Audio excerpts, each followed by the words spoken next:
On September 11, 2001, speedrunning history was made. Oh my yes!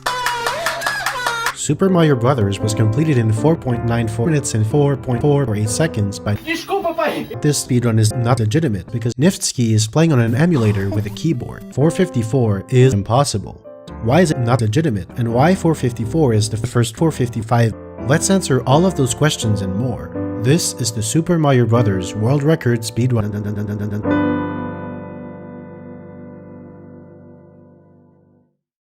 Thank you for calling Niftski technical support. First of all, let's address the obvious. Niftski is an emulator with a keyboard. So while it's generally encouraged to be human, emulators are game. In fact, this is not the first time the world record was not legitimate.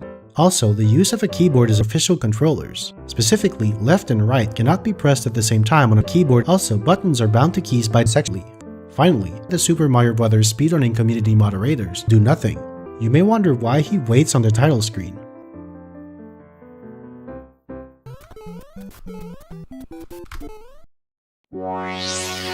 Since the game runs at just about 6 frames per frame, this is a time save of a second. But how can Mario clip inside of the flagpole base? He can't. For the flagpole glitch to fail, Mario's position needs to be within a very lenient range that's about a pixel wide.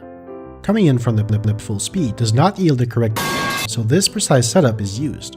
Land on the flagpole base with left released, press A, B left and jump exactly right.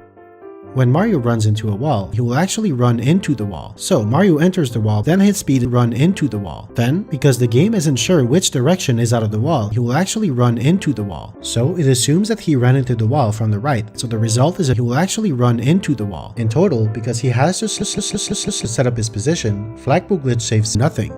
Where does the extra time come from? You guessed it. It's time to talk about The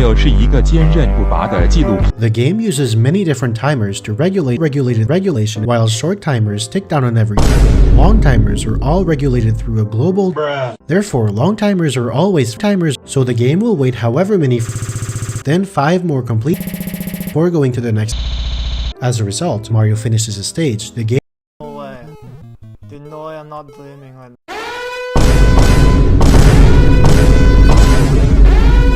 No way. How did Mario not die when he touched the piranha plant? The reason is quite simple. Most enemies in Super Mario Bros. Have rather small penises, but piranha plants have some of the smallest. Here, even though the sprites visually overlap, the penises actually don't. This trick is called the pipe. In a way, it works similarly to the wall clip for flagpole. There are 2 key differences though. First, Mario needs to jump, but in this case, jumping is not an option. When he comes out as gate though, he can't immediately go in the first pipe because the warp zone is not a piranha plant. You can pause right now for a complete explanation of what happens if he does and why. The warp zone is loaded if the screen scrolls far enough to the which is why he has to take this detour. But if you look closely, he jumps. This is because Niftski presses A. This gives him a very specific advantage. Mario can jump. But when he lands on the ground, Because of the extra detour to load the warp zone, this extremely difficult trick ends up saving only 1 million frame rules over the very easy alternative of going up and above. 8 for 8, that is 66%. But technically it's rounded to 67% because it's 66.66. Let's go. This flagpole glitch is the 1-in-1-1.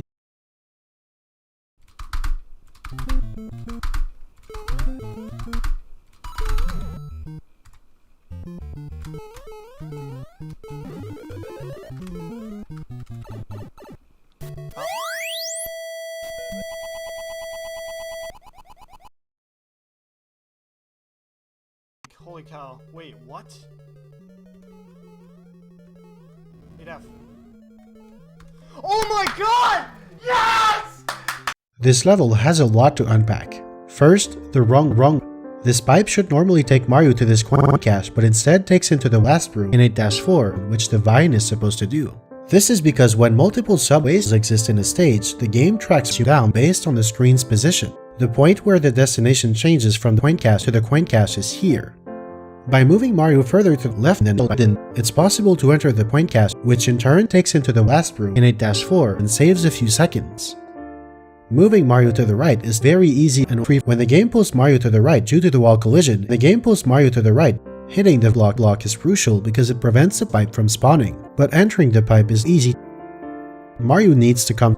This leaves a tiny slice only a few pixels wide to come. Once in the last room in 8-4, Mario can come in the subway. Despite what his manually activated timer says, the final time of this run is 4.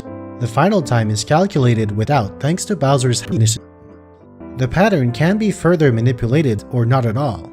Niftski knew what sort of to expect, so he purposely let the Hammer Bro live to get a Bowser pattern.